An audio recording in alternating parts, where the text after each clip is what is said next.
You're listening to InYourHeadOnline.com, and it's me, it's that busy to the jizzy, the D-O double jizzy, B.G. James. Listen, get it, got it, good. On the phone today, we have former NWA World Heavyweight Champion and a member of the 3 Live crew. You can see him in the upcoming TNA pay-per-view. We have Ron, The Truth Killings. Welcome to In Your Head. What's going on? Not much, man. Hey, what's up, man? How you doing? I'm doing good. And yourself? I'm doing good, man. Cool. This weekend, we have the TNA Sacrifice pay-per-view, which you can find more information at TNAWrestling.com. And on that card, you're going to be teaming with Conan versus Kip James and the alpha male, Monty Brown. The special referee, B.G. James. So what do you think about this match? Yeah, that's going to be a doozy, right? Oh, yeah. I'm looking to see where B.G. James is going to be at. Yeah. You think this will be the end of the 3 Live crew? Or are you guys going to get back together? Man, it's real shaky right now. I talk to these guys, man, on camera, off camera, so I don't know. I'm hoping that we can continue the 3 Live crew, but I think I have to find out into the pay-per-view Sunday night. Right. When you guys started the 3 Live crew gimmick, I knew you and BG were friends from WWE, right? Yes. What about Conan? Yes. Conan and I started a tag team before B.G. James got there at TNA. That was he and our first time meeting. Right. But he's still, I consider we all got some type of history together. Okay. What do you think of Conan's shoe spot? I love it. I was with him in Puerto Rico and I saw him do it, and I thought it was the greatest thing in the world when he done it. I told him to do it in the States. Did you expect it to get over? Oh, yes, definitely. It's a big disrespect, and we all go on the respect factor here, so I think a lot of people felt the disrespect within the shit. Right. I see some of the crowd, when he comes out, they'll hold up their shoes, and they'll even chant shoe. That's one of the funny things about the shoe spot. The whole crowd got into it, and now it's like I'm trying to find some way to incorporate the shoe into our merchandise. Yeah, exactly. Need to sell some foam shoes. Everybody holds up the foam shoe. You don't want Conan to get too popular, though, or you get the Tom Jones effect, where they start throwing the shoes at him. When you guys started the 3 Live crew thing, how'd you like doing the vignettes? I love doing the vignettes. I think that's one of the things that got 3 Live crew over. We done a lot of vignettes before we got in the ring. They were funny stuff. Everything we done was funny, man. Yeah. Which did you like better, back in the Nashville crowd or the Orlando one? Nashville. Like the Nashville one? The Orlando crowd was very good when we first got there. I think, there's a bunch of tourists in Orlando. Right. Which tourists make good crowds too, because a lot of people, they appreciate the sport more once they see it in person and they're close. But in Nashville, you have a lot of fans that's dedicated wrestling fans. Right. They'd come there every week. Every week, dedicated. Well, the guys in Orlando, they just they happen to be there and decide to go. It's like part of the show. It's part of the. Yes, you're right. Yes, you got a lot of people there, but there's also a lot of people that come there every week too, just like in Nashville. But right. I think Nashville you just got these die-hard, dedicated wrestling fans. Well, maybe once you guys get on TV again, we'll start building up a stronger fan base. They'll show up there every week. So, what do you think about the new Spike deal? You guys excited about that? Very excited, man. And I think it'll be a great opportunity for TNA. That's the only thing that was missing is a market to show, to show what we got there. And now that we given that chance, there's no way for TNA to go butt up. That's going to be on Saturdays?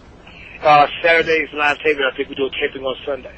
In the beginning with TNA, everybody on the internet pretty much started predicting that they'd go out of business from the moment they started. And you seem to have proved them wrong so far. And you've got yourself a nice TV deal. Well, in the beginning, nobody thought TNA would last a year. As a matter of fact, Vince McMahon himself has even tried to, do shiesty things to stop TNA. We ran into a couple of problems as far as being able to use the fairgrounds. First, we got the auditorium. Then we had to go to the fairgrounds, man, but everybody kept, kept stumping, man, and stepping, and now you see where we at. Right. Do you read a lot of the internet sites or the wrestling sheets like The Observer, Figure 4 Weekly? Excuse me? Do you read the internet sites like Pro? Oh, yes, yes. Yeah. So what was it like always reading that, though, that they were always... I still up till pretty much now, they keep saying that TNA is about over. You guys just keep going. That's what one of the sites said? Yeah, that's what a lot of the sites say, and a lot of the sheets, like the Observer. Oh, they're saying TNA is over?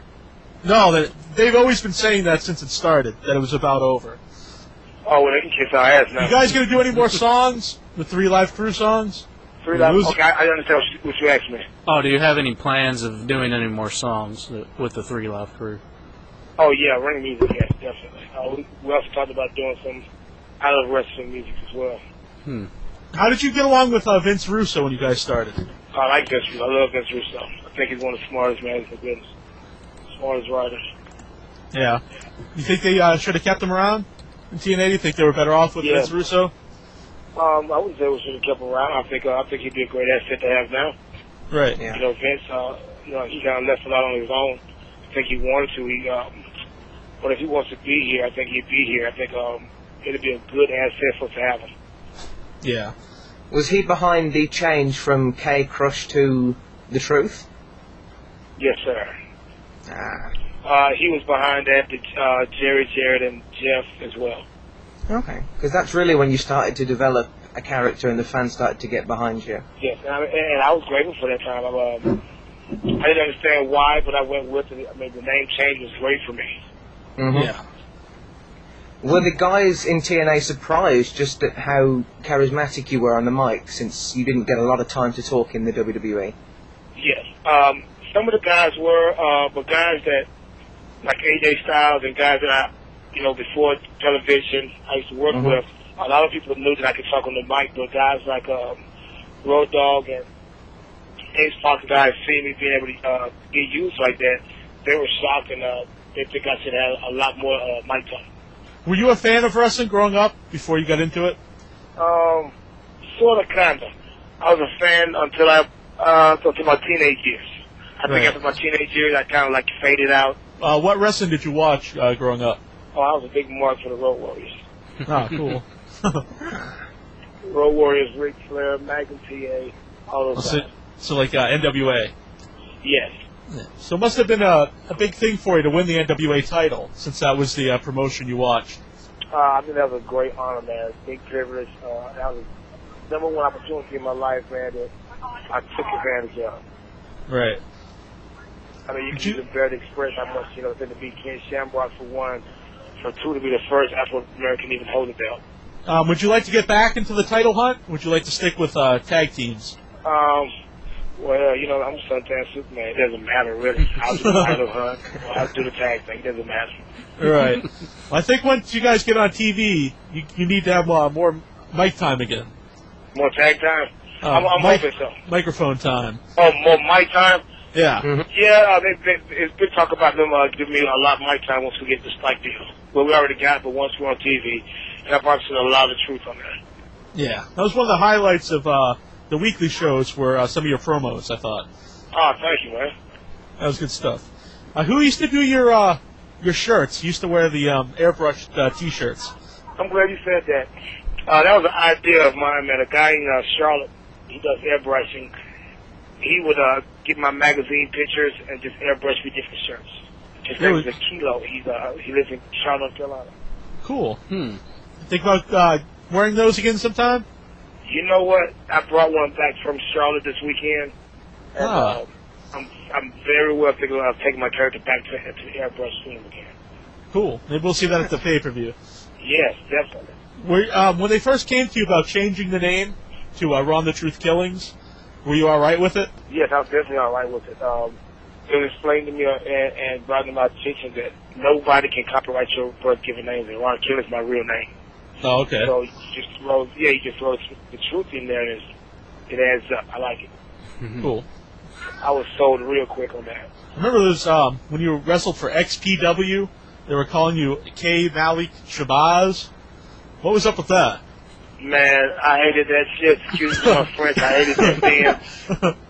And I told them I was totally against it, and that was one of the reasons why I didn't want to go back to XPW.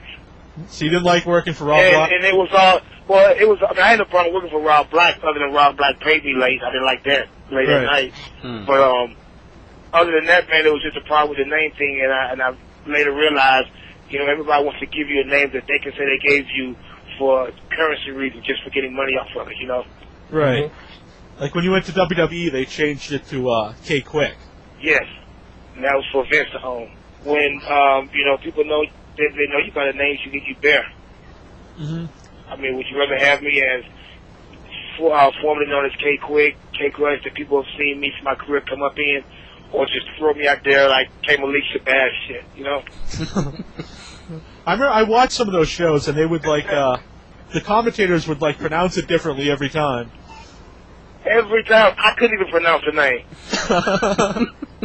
That's why I would never use it in interviews. That I could pronounce it. And, I had talked to one of the guys that was talking to Rob Black, and I told him, I said, well, if they don't want to call me, okay, call me another name, and, you know, I'll choose to come back. Now, when I read that you were trained by Manny Fernandez. Is that the Raging Bull? Yes. What was he like? Was he a good guy? He's an awesome guy. I think he's one of the greatest guys I want to meet. And everybody got a bad side. And a lot of people, fortunately, saw his bad side more than I did. But he was a hell of a guy, man. He taught me, you know, awareness in the ring, psychology. He taught me how to use what I got at the right time. Yeah. What advice would you give someone trying to get into the business now? Where do you think a good place for them to train would be? First of all, if they want to get into the business, I would advise them to make sure this is what they really want to do. Right. And they're going to hit stumbling blocks, they're going to hit walls, they're going to hit everything, but as long as they keep it dedicated in their heart and keep pursuing it, it happens. So after you were trained by him, did you go right to Memphis? No, after I was trained by Manny, I ended up at NWA Wildside. Oh, okay. Did you wrestle AJ Styles there? Because I know he was there for a long time. Yeah. Oh, yeah, I mean, AJ, we would tear it up like at least every 2 or 3 weeks there. Cool. So you've known him for a long time then? Oh, yeah, I've been on AJ way before my TV career. What was it like when you went to Memphis? Was that under a WWE developmental deal?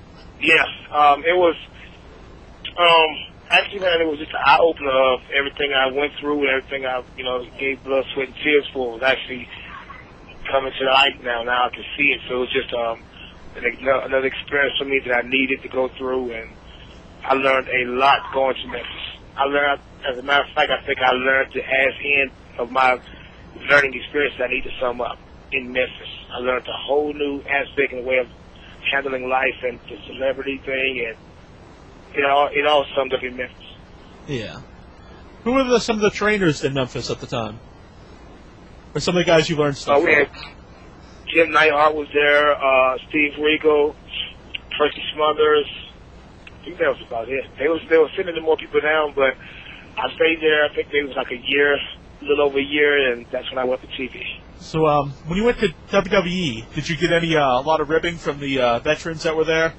A lot of what now? Ribbons? Ribs or hazing? Oh, no, actually I didn't, because Road Dogg saw me do a show in Memphis, and when he saw me, he immediately told him that he wanted me to be his tag partner. And when I came in, everybody, I mean, like Triple H was the first person to tell me, you know, here's the catering room and here's the locker room, and everybody looked at me as that's Road Dogg's buddy. So I bypassed and skipped all the ribs, man, fortunate to that, but I never got ribbed about anything. Yeah, I came in lucky.